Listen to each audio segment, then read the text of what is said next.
Diyos Amahan, tag-iya sa tanan, Ikaw ang nagmugna ning kalibutan sa kadagatan ug kalangitan.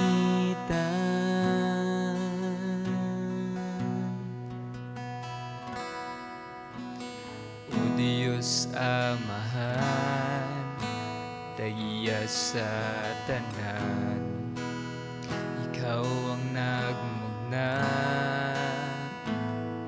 ning kalibutan sa kadagatan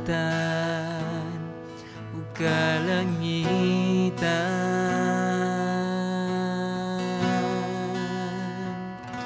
Walay rason na dili ka namo simbahon, walay rason na dili ka pagabayawon, walay rason na dili ka namo halaran, pasidunggan, pasalamatan sa tanan.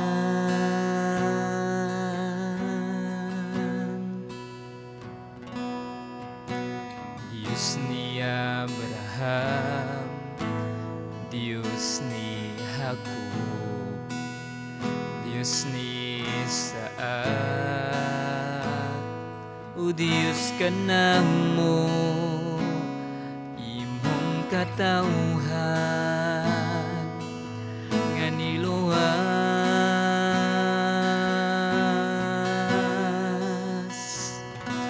Walay rason na dili ka namo simbahon, walay rason na dili ka pagabayawon, walay rason na dili ka namo halaran, pasidunggan, pasalamatan, walay rason na dili ka namo simbahon, walay rason na dili ka pagabayawon, walay rason na dili ka namo halaran,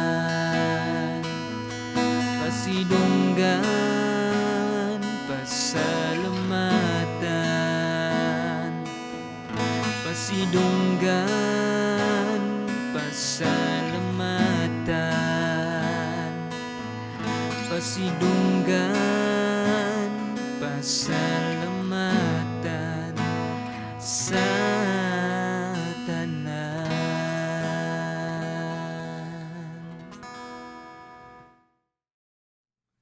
Mayong adlaw sa tanan. Salamat sa Ginoo sa iyang padayon nga pag-sustain sa iyang grasya sa matag usa nato. Like ibulta nga nakapadayon, napataron, nakahimo pa ta sa pag-alagad sa Ginoo, nakahimo pa ta kung unsa to ang gusto. And doon ay mga common nga mga pagdasig or encouragement ang mga tao. Like some sa mga people, mga tao moingon nga padayon lang. Or uban moingon nga lahutay lang. And some moingon pod nga never give up or don't quit. And yes, kana nga mga encouragement sa mga tao is both realistic sa biblical and practical. Practically speaking, like example, doon ako usa ka amigo sa ako ang amigo. Nga rin usa siya ka criminology student and baguhay lang siya ning graduate. Mga 3 years ago na siguro. After niya pag-graduate is ning review siya. Unya ning take siya sa board exam. And pag-result sa board exam is wala siya nakapasar. Then ipadayon siya. review na pud siya balik, then take siya sa second nga niya nga time sa board exam. But sad to say, wala gihapon siya nakapasar. And wala siya na-give up. Review siya balik, and for the third times, ning take siya sa board exam. And yes, grasya sa Ginoo, nakapasar siya. Nga rin natong makita sa practical nga pamaagi sa mga encouragement sa mga tao nga padayon lang. Like, if kato siya, ning give up ato siya, sa first niya nga pag-take nga wala siya nakapasar, like, dili gid siya mahimo nga board passer anymore if ni-give up pa siya. Nga rin atong makita, like, biblically speaking, walay lain nga pinaka-example ang life ni Jesus Christ. Nga sa diha nga iyang gihatag ang iyang kinabuhi aron sa pagluwas sa daghan nga mga tao. Sa iyang nagian, wala sa ni-give up. Like, imagine, grabe nga suffering nga iyang nga na-experience, gani hantud sa iyang kamatayon, pero wala siya ni-give up. Iyang nga gipadayon hantud nga natapos. And kana nga mga pulong nga padayon lang, lahutay lang, ayaw pa-give up, usa ka dako nga dunay importansya sa kinabuhi sa usa ka tawo. Now, ang ato nga topic nini nga kabuntagon is mahitungod sa run with perseverance. Nga mudagan nga malahutayon, or sa lain nga bahin sa ato ang Kristohanon nga aspito, mga lagad nga malahutayon. Dili mo backslide, dili mo undang. Bisan unsay mahitabo, mo padayon. Now, doon na tayo pila ka mga passages nga atong pagalantawon karon. Una nga makita nato sa 2 Timothy chapter 4 verse 7, ang ikaduha kay Marcos kapitulo 13 verse 13, and last kay 1 Corinthians 9 verse 25 to 27. Ako lang ang magbasa sa Cebuano nga version. Nagingon sa 2 Timothy 4:7, gihimo ko kutob sa akong maabot ang pakiglumba og natapos ko gayod kini. Giampingan ko ang akong pagtuo. Sa Mark 13 verse 13, og dumtan kamo sa tanang tawo tungod kanako, apan kadtong mulahutay hangtod sa katapusan maluwas gayod. Last sa 1 Corinthians chapter 9 25 to 27, ang kada magdudula nga nagbansay-bansay, nagsugod sa higpit nga disiplina. Gihimo niya kini aron makadawat siya purong-purong nga malaos. Apan kita nga naghimo niini alang sa usa ka purong-purong nga dili malaya hangtod sa kahangturan. Mao kini ang hinungdan nga nagdagan ako paingon gayud sa dag-anan, ug sama ako sa buksingero nga dili magpatakag sumbag. 27, gimanso ko ang akong lawas ug gipanton ko kini, aron nga dili ako isalikway human ako mag-awhag sa uban sa pag-apil sa bangga. Mga tagiya sa Holy Spirit, magamputa. Kanimo Dios nga gamhanan, tagiya sa tanan, makagagahom. Niya kami, nagpaubos sa mga kagalingon. Padayon nga anang hatag og panahon sa pagkat-on, tuon sa imuhang mga mensahe. Holy Spirit, ikaw magtabang ka namo nga among masabtan ang imong pulong. Labas sa tanan uban sa imong grasyag tabang among ma-apply sa among adlaw-adlaw nga pagkinabuhi aron ikaw malipay, aron kami makalahutay, makapadayon sa pag-alagad kanimo hantud nga ikaw mobalik or hantud kami kuhaon nimo. Saligan ka namo sa tanan di lamang sa ngalan sa Man, sa Anak ug sa Espiritu Santo. Amen ug amen. Now, sa kani nga mga passages nga akong ginabasa is doon na sila mga common nga gitawag og context. Nga sa ang mga audience ani nga mga sa ani nga time is naka-experience sila og mga kapakyasan sa kinabuhi. Naka-encounter sila nga diin gibati nila nga na-discourage sila. Na-experience nila ang mga problema sa kinabuhi. Nga din even nag-suffer sila bisan sa ilang nga pagkakristohanon. Nga din sa ilang pag-alagad sa Ginoo. And the same as today, sometimes nato nga mga Kristohanon karon like dili ta exempted. Nay mga panahon gyud nga dili ma-avoid nga maka-experience tag mga problema, struggles, and even mapakyas ta tubangan sa Ginoo. But hinaot nga diin dili na nato himuon nga mga butang kana nga mga sitwasyon sa atong kinabuhi nga maghinder nato nga magpadayon ta nga dili ta magpadayon sa pag-alagad sa Ginoo. Nga bisan taliwala ana nga mga kapakyasan, taliwala ana nga mga problema, taliwala ana nga mga pag-antos nga ato ang masinati sa atong pag-alagad sa Ginoo is mula hutay gyapon ta. Tungod kay wala man nag-ingon ang Ginoo nga kung mga lagad mo nako wala na mo'y problema. Pero ning ingon siya sa Hebrews 13:5 nga dili ta niya bayaan nor talikdan. Meaning maka-experience ta og mga kalisdanan pero ang nakanindot kay naa siya nga maghatag na tog kusog aron makabakod ta, makapadayon ta. Dunay pipila ka mga butang nga ato ang pagahisgutan mahitungod sa mga mensahe nga ato nga pagatun-an karon. Sa ato nga pagpadayon, sa ato nga journey, sa atong pagtuo, sa atong relasyon diha sa Ginoo, nga diin importante kayo nga mulahutay ta. Importante kayo nga mupadayon ka. Kay ang pag-alagad sa Ginoo samot dili siya pwede nga joke-joke nga mosimba ka karon like mga lagad ka sa whole nga whole nga week unya the other man kay dili na ka mosimba, hunong na ka.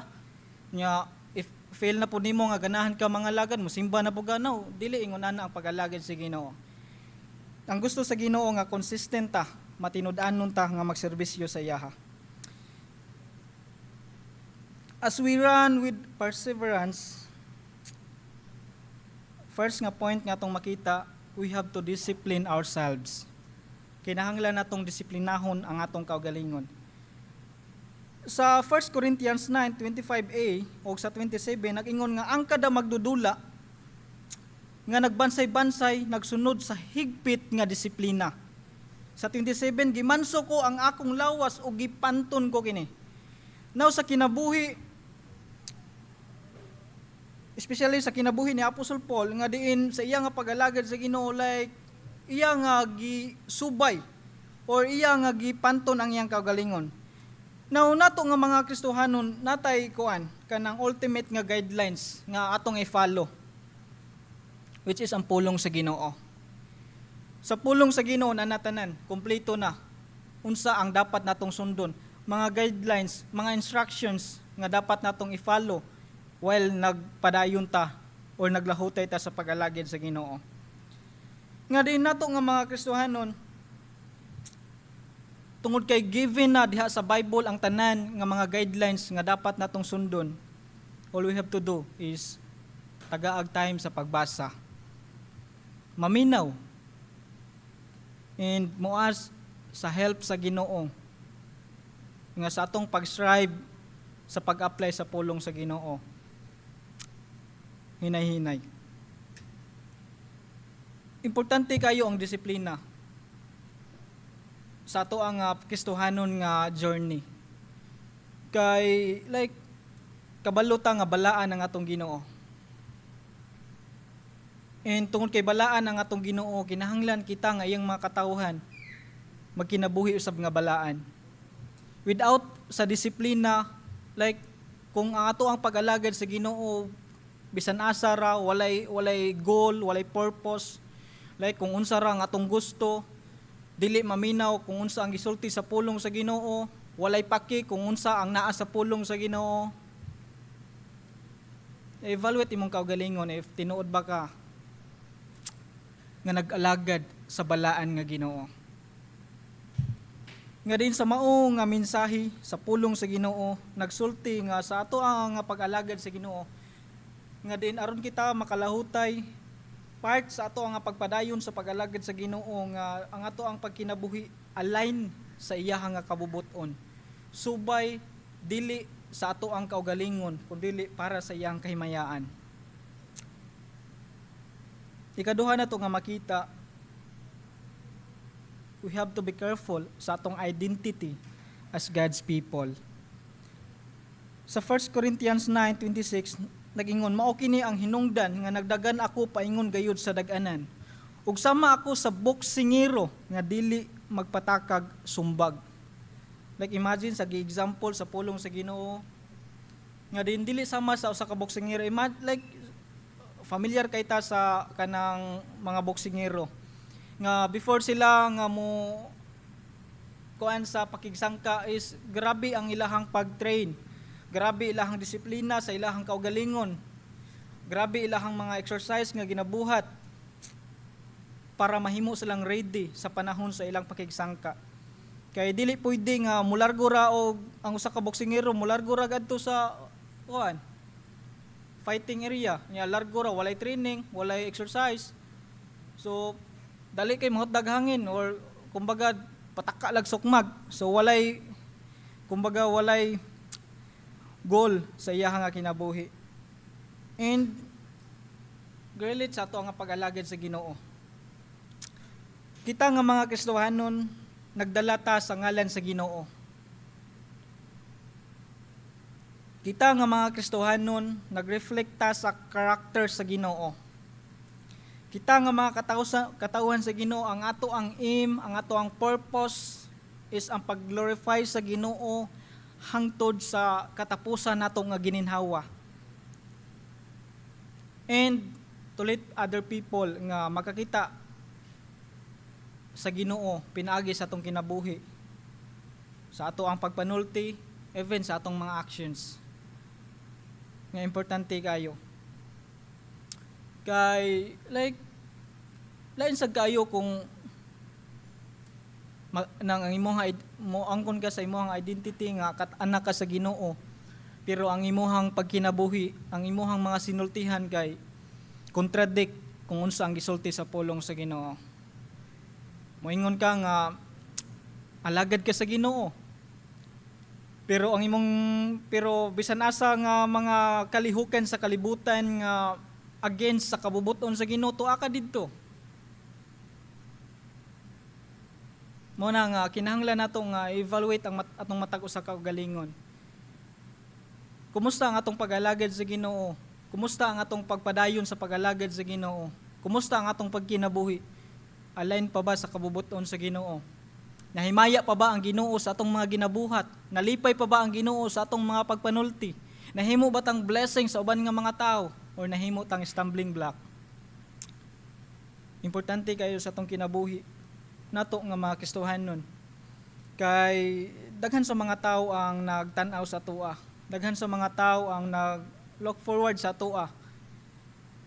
And manubag ta sa Ginoo kung ang atong kinabuhi is nahimo nga hinungdan nga ang uban nga mga tao dili moduol sa Ginoo. Nga ang atong kinabuhi nahimong hinungdan ang ubang mga tao is dili ganahan nga moduol og simbahan, dili ganahan nga maminaw sa pulong sa Ginoo. Instead, kita nga mga Kristohanon mahimo ta nga instrument, mahimo ta nga bridge aron ang uban nga mga tao maduol sa Ginoo, makaila sa Ginoo, labaw sa tanan makabaton og relasyon diha sa Ginoo. Nga sa ato nga pag-alagad sa Ginoo, serving the Lord with perseverance does not define kinsa ang pinaka dasig, kinsa ang pinakapaspas nga mubuhat sa mga ministry, kundili kadtong nagmatinud-anon nga naglahutay sa pag-alagad sa Ginoo, taliwala sa mga nagkanilaing kalisdanan, problema nga iyang nasinati. Mga igsoon ko diha sa Ginoo, kanunay natong pamalandungan ng pulong sa Ginoo. Kanunay natong tagaag higayon ang pakigsulti sa Ginoo, pag-evaluate sa atong matag usa ka kaugalingon. Ato ang kumustaon ang atong adlaw-adlaw nga pagkinabuhi. Kanunay natong i-check ang ato ang matag usa ka kinabuhi. Kumusta? Kanunay dili na nato wag tangon ang kumusta. Kumusta ta? Kumusta ko? Sa ako ang relasyon diha sa Ginoo. Atong ito ko atong ulo magampo ta. Kanimo o Dios nga mao'y nasayod sa tanan, ikaw ang nag-control sa tanan. Lord, ikaw lang ang nasayod sa amo ang ugma, ikaw ang nasayod sa amo ang matag usa ka kinabuhi. Lord, ingon nga kami imong makatawhan, kanunay kami nga nagsalig kanimo, kanunay kami nangayo sa imong tabang tungod kay sa among matag usa kinabuhi dunay mga panahon nga ang among mga ginabuhat, among mga ginasulti, wala ka nalipay. And nay mga times nga siguro ma-feel na mo nga mo give up sa pag-alagid kanimo. But Lord, salamat nga naa ka nga wala nagpasagad sa matagos sa kanamo. Salamat sa imong grasya. Salamat sa imong kaluoy nga kanunay nimong gi-extend sa matagos sa kanamo. And Lord, tabangi kami himuang matagos sa kasing-kasing nga dili mahimo nga mag-obvious sa imuhang pagkamahigugmaon sa matagos sa kinabuhi. Himuon na mo nga opportunity nga kami mahimo nga magmatinud-anon sa pag-alagad kanimo hangtod sa imong pagbalik. Hantod matapos ang among kinabuhi. Nga makaplagan nimo among matagos sa kinabuhi. Nga din nagkinabuhi subay kung unsa ang among ikahimaya. Dili man perfect o Dios, but salamat nga amo ang kanunay nga gipaningkamutan uban sa imong grasya og tabang nga mabuhat namo labaw sa tanan kung unsa ang imong ikalipay sa matagos sa kinabuhi. Lord, wala kami mahimo apart from you. Kanunay may nga mosalig kanimo, mo depende kanimo. Lord, saligan ka nako sa tanan uban ang pagpasalamat halamang sa ngalan samahan sa anak ug sa Espiritu Santo. Amen o amen.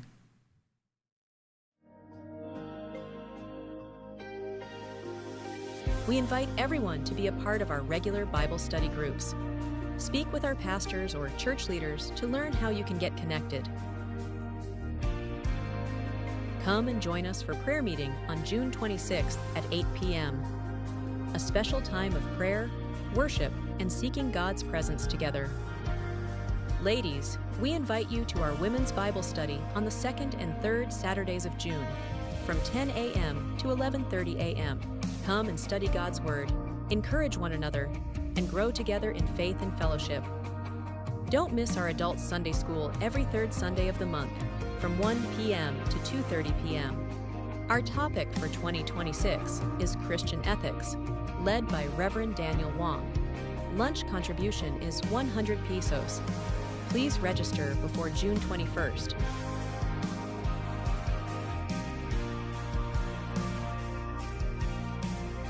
Calling all youth and young adults. Join our Next Gen Fellowship right after the 10 a.m. Sunday service.